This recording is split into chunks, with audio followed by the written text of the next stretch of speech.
deles. Este final de semana eu estive em Caratinga, Minas Gerais, e fiz um pequeno seminário lá, uma palestra de abertura que foi sobre o lançamento do livro Magnetismo Humano. Entra nessa mesma página, ela vai entrar hoje disponível para quem queira assistir. E o seminário, que foi apenas um dia, foi o sábado. Assim que a pessoa terminar de editar, passa o link e aí a gente já disponibiliza também. Pelo menos é um seminário curto, mas pelo menos bem atualizado. Vamos ler mais uma mensagem do livro do Orlando Nussi, Frases, Dicas e Histórias Maravilhosas, número 9. Eu já estava me esquecendo que o ideal é eu falar sentado.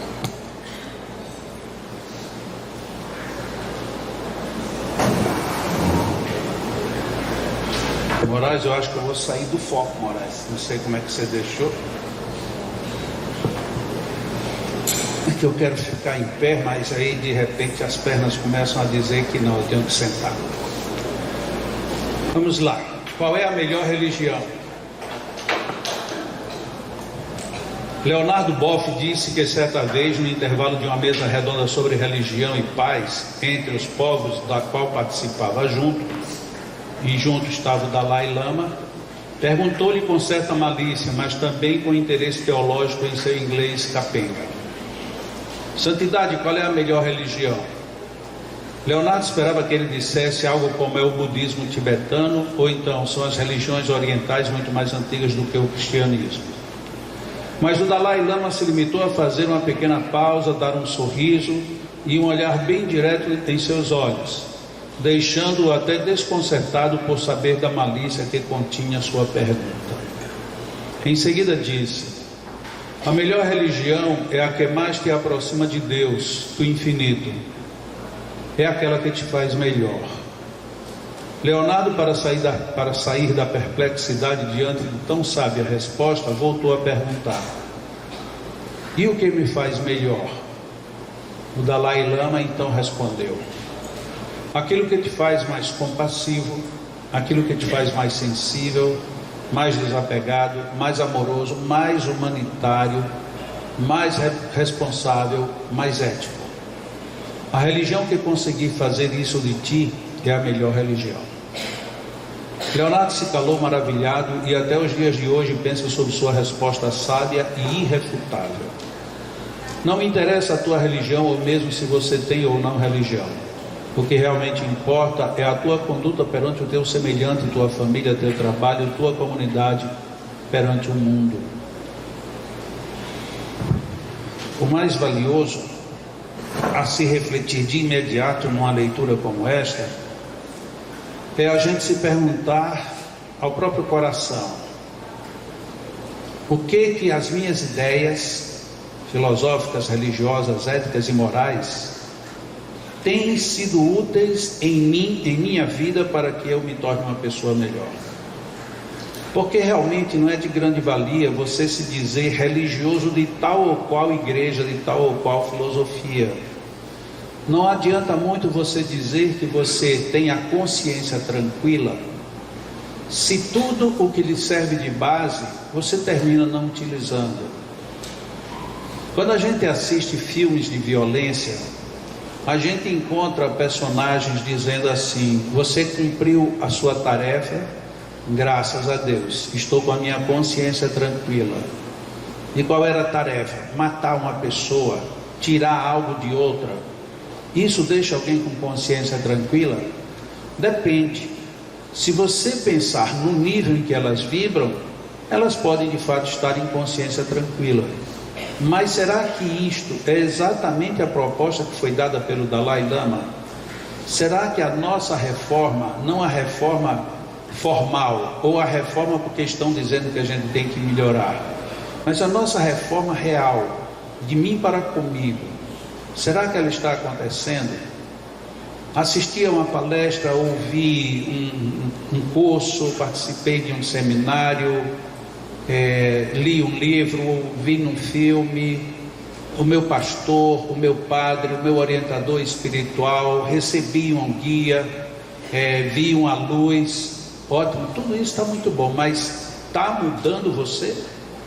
Você está ficando melhor depois dessas coisas?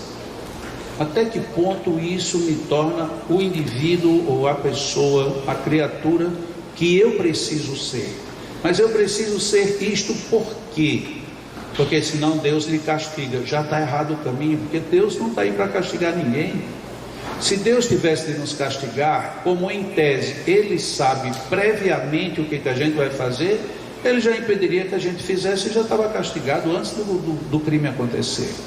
Só que a gente sabe que isso não funciona também, porque o que nós precisamos é usar a liberdade que nós temos, e dentro dessa liberdade nós nos movermos sem complicações nem para nós mesmos, nem para os outros. Essa é que é a grande religião. A gente tem vínculos porque nós ainda precisamos de elos. Nós precisamos sempre nos apoiar uns nos outros. Mas na verdade, a gente não precisaria de rótulos. Eu não precisaria dizer que sou espírita.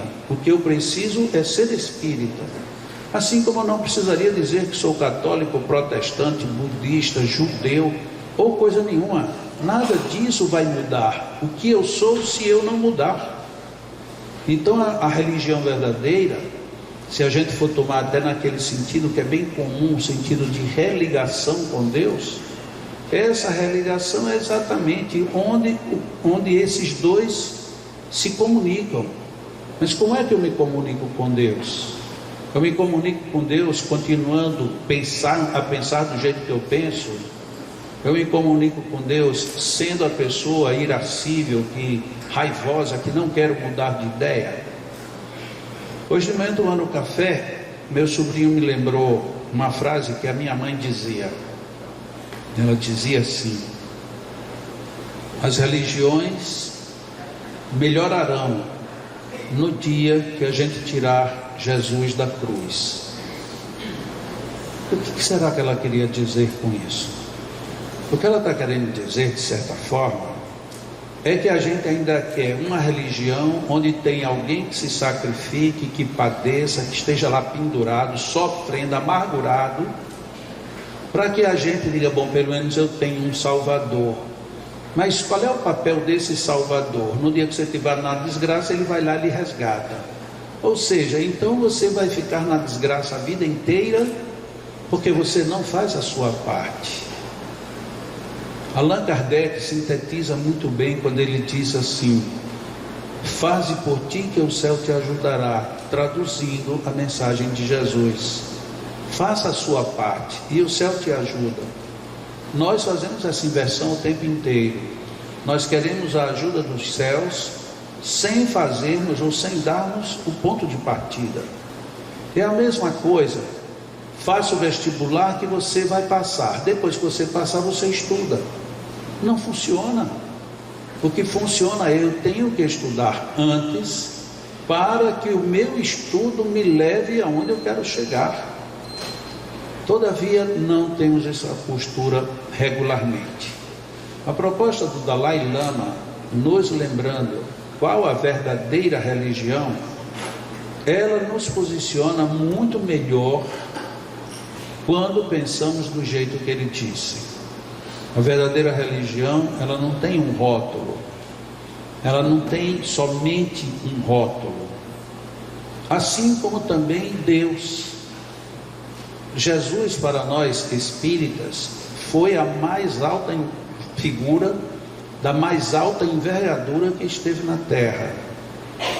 Mas um dia eu estava conversando com uma pessoa e ela disse: eu não concordo. E eu perguntei por quê. Disse: não, porque deve ter tido alguém maior do que ele, só que não apareceu. Eu disse: em que você se baseia? Ele disse: é muito simples. Assista um programa de televisão, você vai ver artistas muito bons, que são os principais, mas você vai ver artistas coadjuvantes que às vezes aparentam ser melhores do que os principais. Tanto é verdade que no Oscar, dizia ele, durante muito tempo só tinha prêmio para os principais, mas se viu que tinham coadjuvantes que eram tão bons quanto, e portanto mereceria ter um prêmio para um coadjuvante. Eu digo, está ótima a sua ideia, seu raciocínio está muito bom. Então você acha que Jesus ele veio como artista principal e vieram os coadjuvantes? Foi. Então vamos colocar um coadjuvante como sendo mais importante do que ele. Qual é o que você me indica? Aí ele engasgou-se. Ele disse, bom, tem que ser cristão. Eu disse, não, pode dizer qualquer um. Eu disse, não, mas os outros que não são da escola de Jesus eu não conheço. Então escolha dentro da escola de Jesus quem seria o grande coadjuvante. Aí ele disse, Pedro. Eu digo, que legal, Pedro foi bacana mesmo. Pedro seguiu com ele logo do início, juntou o irmão, levou junto, brigou até por ele, até puxar a espada ele puxou e decepou a orelha de quem queria pegar Jesus. Quer dizer, Pedro foi legal. Mas quando é que Pedro foi Pedro? Pedro só foi Pedro depois que Jesus morreu. Porque aí ele lembrou tudo que ele tinha vivido e vivido, e a partir de então Pedro se modifica. Então a grande atitude coadjuvante de Pedro não foi durante a vida de Jesus, foi após. E já foi após porque ele estava se espelhando num modelo melhor. E aí quando a gente não tem argumentos é uma tristeza. Não adianta conversar com vocês espíritas, não tem jeito. Eu digo, pois é, não tem jeito mesmo. Agora eu queria que você me apresentasse um coadjuvante, mas eu vou te dar uma dica. Vamos supor que um dos coadjuvantes tenha sido um daqueles que foi curado por ele, qualquer um. Então um que foi curado por Jesus, depois que foi curado por ele, se tornou um luminar na região em que ele estava. Vamos imaginar essa hipótese. Não, mas quem foi essa pessoa? Eu disse, não, estou só imaginando. Então essa pessoa se tornou até muito mais iluminada do que ele. Mas como é que uma luz é iluminada se ela não ilumina, se ela não irradia? Porque se alguém que seguiu Jesus de perto se projetou mais do que ele, por que essa pessoa não se fez ver, já que ela era uma pessoa iluminada? Então não é uma questão de que Jesus foi ou deixou de ser ou será sempre o maior espírito que já esteve na terra. Isto de certa forma é secundário, porque o que é essencial é o que ele deixou como legado moral. Esse é que é o essencial. Jesus foi católico? Não, porque a igreja católica surgiu depois dele. A protestante surgiu muito depois, portanto ele também não era protestante. E espírita menos ainda, porque o espiritismo tem menos de 200 anos, ele já tem mais de 2000. Então Jesus era o que? Era judeu.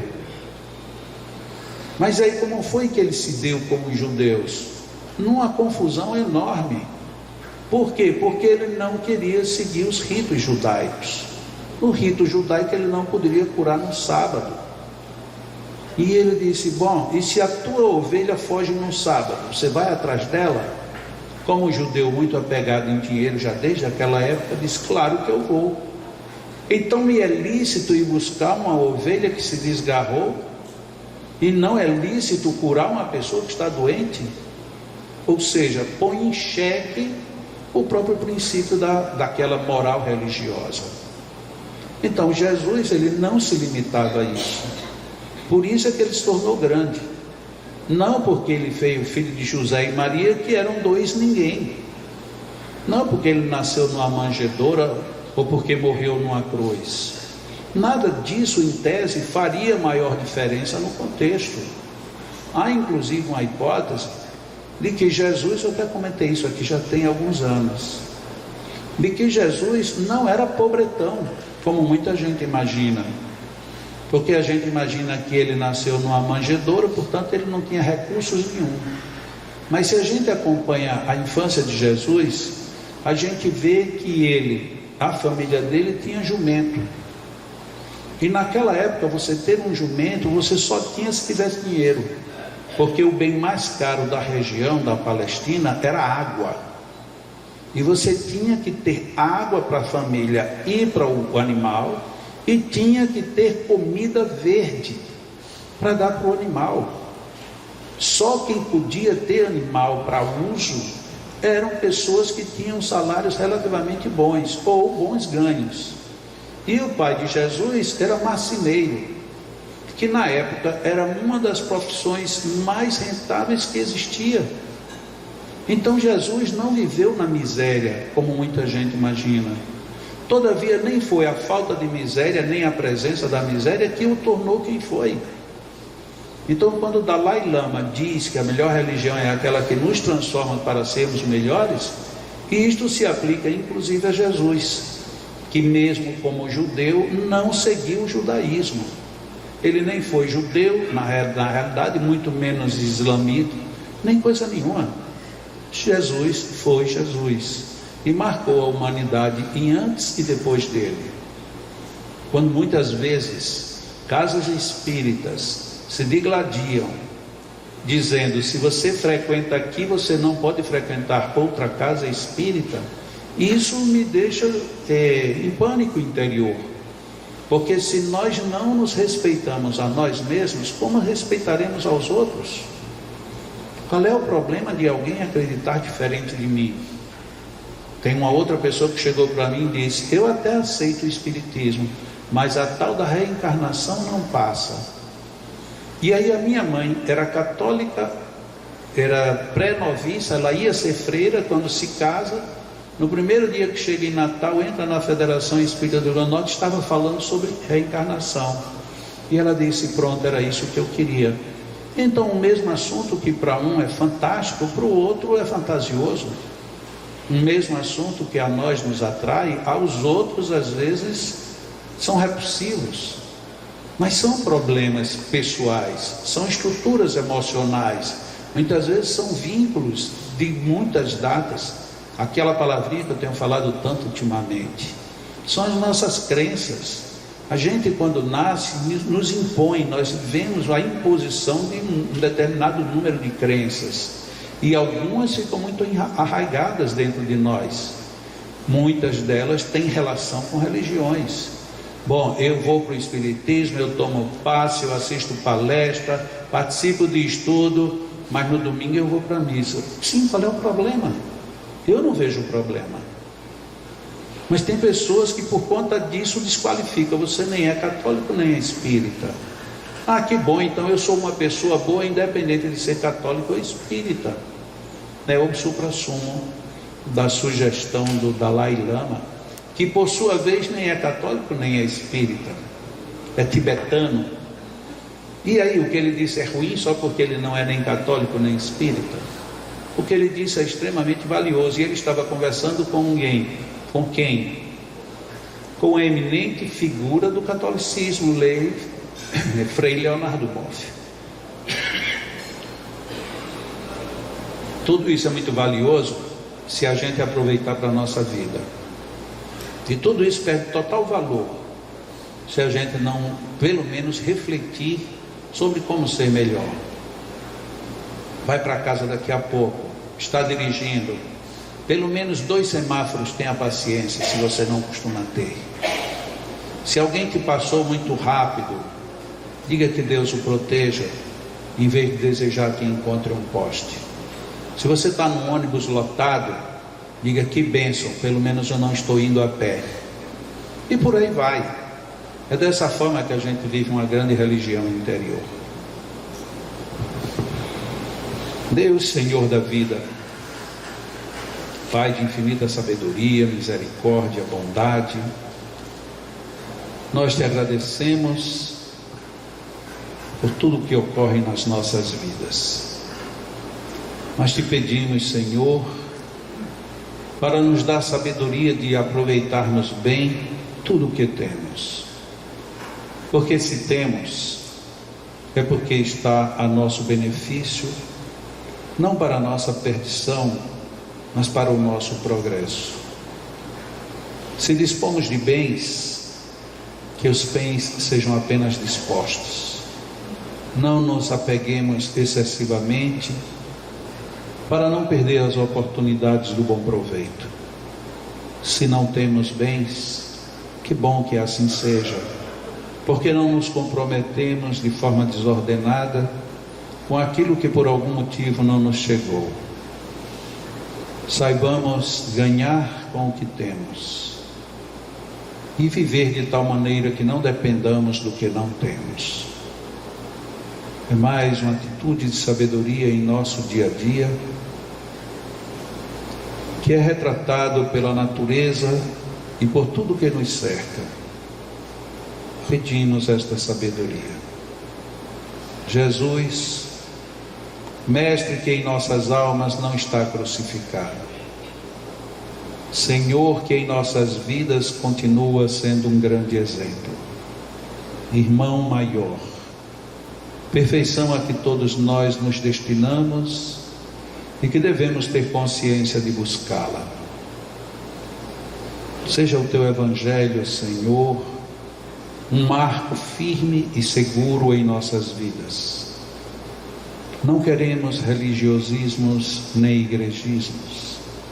Queremos ética e moral compatíveis com o bem geral, que muitas vezes, por pouco exercícios, nossos músculos morais se atrofiam e não nos permitem grandes movimentos nessa direção.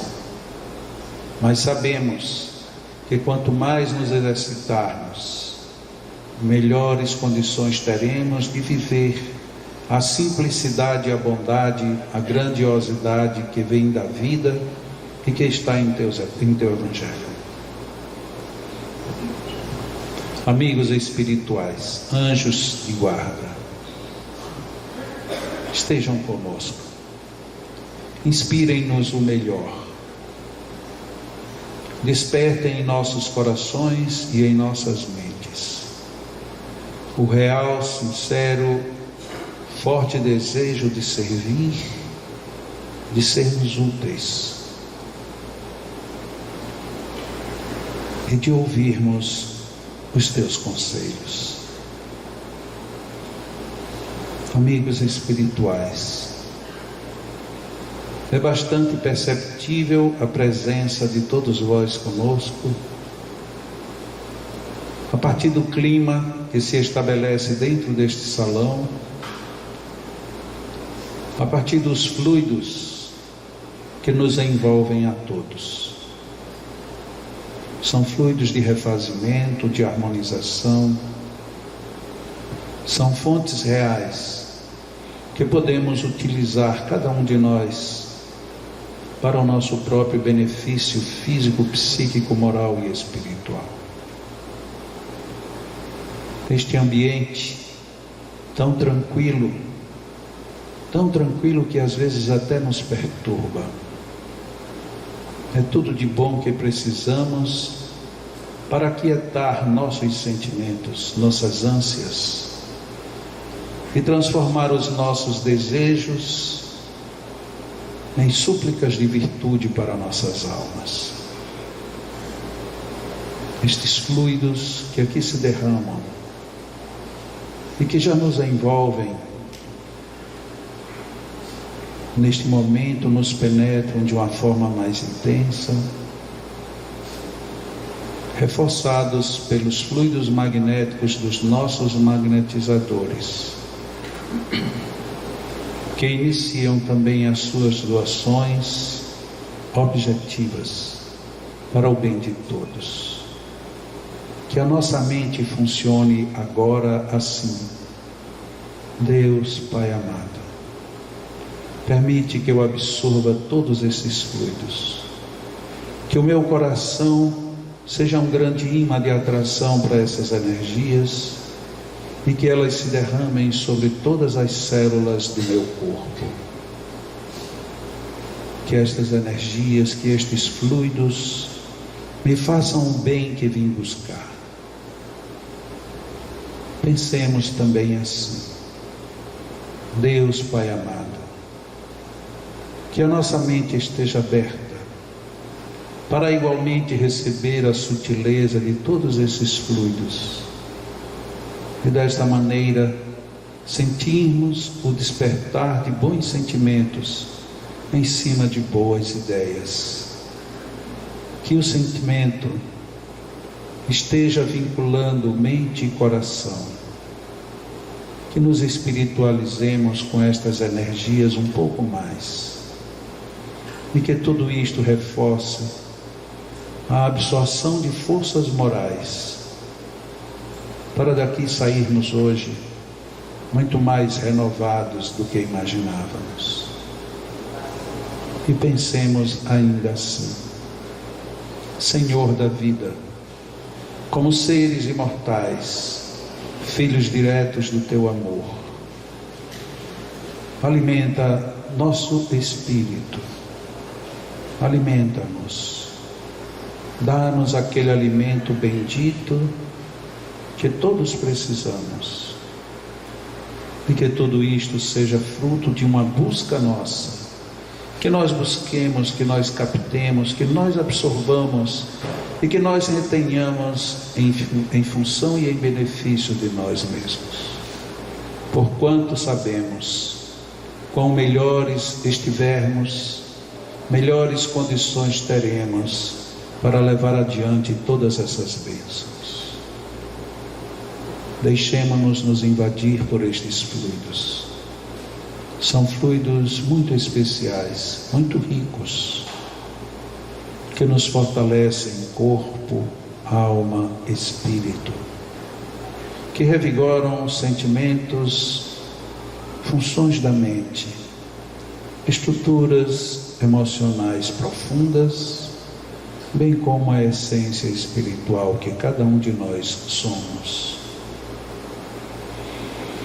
Deixemos-nos nos invadir por tudo isto. Sejamos sábios, aproveitando as bênçãos. Nossos magnetizadores irão magnetizar nossas águas agora. E como sempre, ficaremos aqui aproveitando toda esta energética, toda esta vibração, em oração, em profunda oração. Que assim seja.